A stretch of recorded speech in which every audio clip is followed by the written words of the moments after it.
Good morning everyone. Today we're going to be talking about how to blast through the story incredibly easy, because I know a lot of you guys are getting stuck on like episode 5, episode 6, or even as early as episode 4, as there are some boss battles that are very annoying. I know most of you guys are probably stuck on episode 6, that fight against Shiva, where you're like, I don't exactly know what's going on, she just freezes time and one-shots me and then I fail the mission. Well, don't worry, in today's video I'm going to be teaching you some tips and tricks, basically some like really cheesy methods in order to get past a lot of those like instant kill type of moves, okay? But before we jump into that, if you're new to the channel, I upload NGS content daily, so if you do play this game, I would really appreciate a subscribe, as it really helps out the channel. Anyway, without further ado, let's begin the video.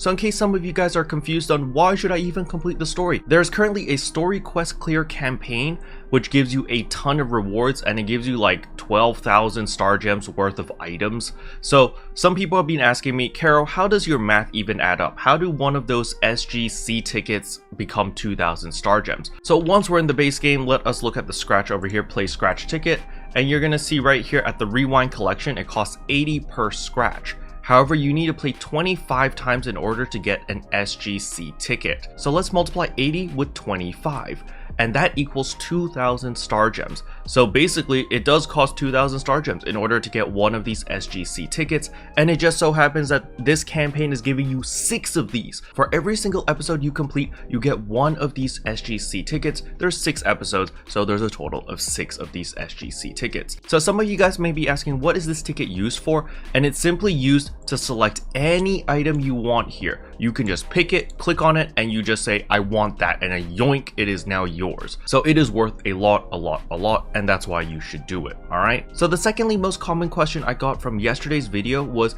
Caro, what is that weapon camo in the thumbnail? And that weapon camo is actually Blade of Genesis. You can get this for free by completing the story. Now this is a katana camo only. This does not work on regular swords, this will only work on katana. However, it looks really badass. The only issue with this weapon is when it is sheathed, you literally have like a butt plug, right? You've got like this thingy on your butt, and when you pull it out, it sheaths really quickly. So even if you're doing like a bunch of moves, like the moment you sheath your sword, it just disappears. So that is the only downside. That includes your block. You see, when you're blocking, you literally look like you're holding a disc in your face or something. It's kind of weird how the block works like that. Those are the only downsides of this weapon. However, let me use Volcanic Carnation to just show you how it looks. You can see there is the beautiful blade. Let us zoom in, and you can see, voila, it looks exactly like the sword that we saw in my thumbnail. So this is the sword, and best of all is you can actually get this weapon camo for free just by completing the storyline. Alright, so where exactly do we get the Blade of Genesis? You simply come to Ziggs over here, so he's next to Dudu or Monica or whoever, and then you talk to him, and then you go over here to get other items. At get other items, you will have the creator's emblem. So use creator emblem to get weapon camo, and then over here there are a bunch of different weapon camos which you can get. However, I do believe you are limited to like 2 or 3 creator emblems, or maybe even just 1. I don't actually remember how many creator emblems you get, but the Blade of Genesis is right here. You can see that yeah, it looks weird because all you see is this orb, right? And you literally just pull this blade out of this orb, and when it's sheathed, you get the little orb that sits on your butt over here. It's kind of weird. Just keep in mind that they do have their own target category. So for example, Blade of Genesis will not work with any weapon except for the katana, but it definitely looks really badass. So if you want to just prepare for the Braver that's coming out, stick with this. Alright, with all of that out of the way, now it is time to talk about how to make your life a lot easier when progressing through the story. And it's simply coming over here to the class consultant. When you talk to him, click on change class. So you can see here, I've got all my classes to 100. Hero, I have a different character that's level 100. Since it's account wide, it doesn't matter. But my main class, I'm playing Braver. You don't have to play Braver. However, I personally enjoy the Braver a lot in base PSO2, and it's a really fun class. If you are just starting out, I do recommend playing the Braver because it is a very easy class to pick up, difficult to master. However, the most important thing is subclass.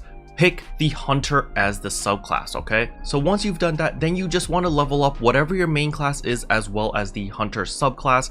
Now the subclass will gain EXP all the way until level 80. Now you don't really need a level 80 hunter to do very well, because what you're going to do is learn class skills, and you'll notice you get 1 skill point for every level. So it's not like NGS where you have to go out and go do some cocoons for skill points, whatever. This is simply tied to your level. So every time you gain a level, you automatically gain a skill point, and this applies to all your classes. So the skill you want to max out as soon as possible as the hunter is actually down here called Iron Will. Now Iron Will works a little bit different in base PSO2 versus in New Genesis.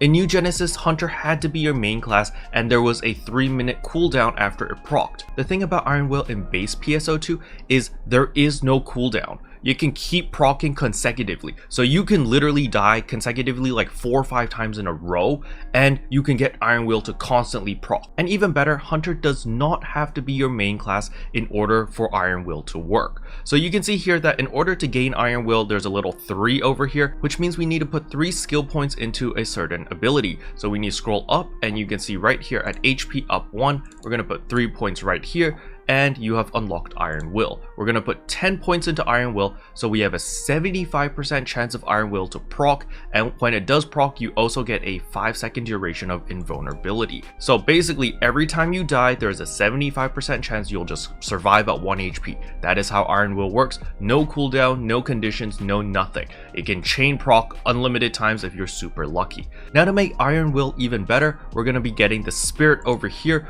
which basically allows us to gain 300 melee power and also extend your invulnerability an additional 15 seconds. So that essentially gives you 20 seconds of invulnerability whenever Iron Will procs, because you've got 5 seconds here and you've got 15 seconds here. Add that together, 20 seconds. Really powerful. Now on top of that, we are also going to get Automate Half. So what Automate Half does is automatically uses a mate item when your HP falls below 50%. So that is essentially automatically use a healing item, because you guys may have noticed in base PSO2, when you drink a potion, it's not like in NGS where you can drink while running around. Your guy literally stands still, drinks the potion. It's like some Monster Hunter stuff, you know, you got to do your flex poses as well. It takes a lot of time, right? And by the time you finish drinking that, you probably get hit again. So what Automate does is when you're in the middle of the fight, let's say your HP goes below 50%, it just automatically kicks in, boop, it just chugs the potion while you're, you know, on the ground, while you're fighting, while you're doing other stuff.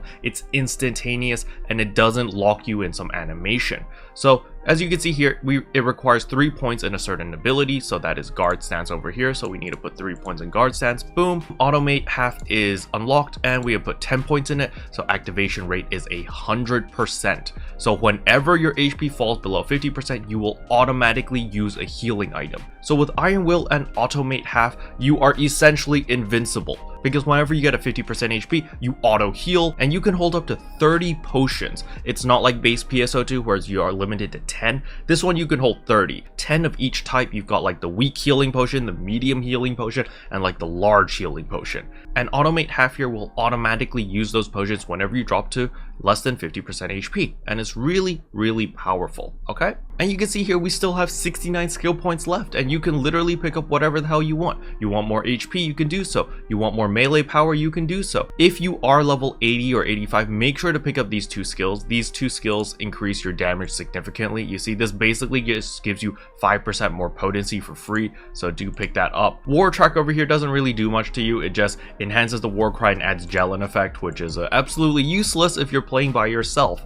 And also don't forget to pick up all the skills up here. These skills are free, so they do not take up a skill point, so make sure to take up all of these, especially the double jump. All right, this double jump at level 40 is a lifesaver. Makes the game so much better. All right, and then once you're done with that, then you could literally just pick whatever you want. More HP, more melee power, if you want more dexterity, more defense, whatever. Just make sure to read that it's not main class only, because if it's main class only, then it only applies when you are playing as a hunter main class, obviously. So just make sure that you do read and pick all your skills accordingly. But once you have maxed out Iron Will as well as maxed out Automate Half, you're essentially invincible. Now for those who are curious, this is my Braver skill tree. You can just pause the video whenever. So here we go, that's the top part, and this is the bottom part over here. All right, and then right here we've got all of the different stances. Okay, So just depending on how you play, like if you play a lot more katana and less of the bow, you can obviously invest more into the katana skill tree over here instead of the bow skill tree. However, since I play both, that's why I kind of split my resources between the two, okay? Special thanks to all the members for supporting the channel. It really means a lot to me. Thank you again. But yeah, that's pretty much all I wanted to cover in today's video. Hopefully you guys found it helpful. If you did, I would appreciate a like and a subscribe, and I'll see you guys in tomorrow's video. Bye! Can I say except you're welcome for the heals, the boosts, the rest.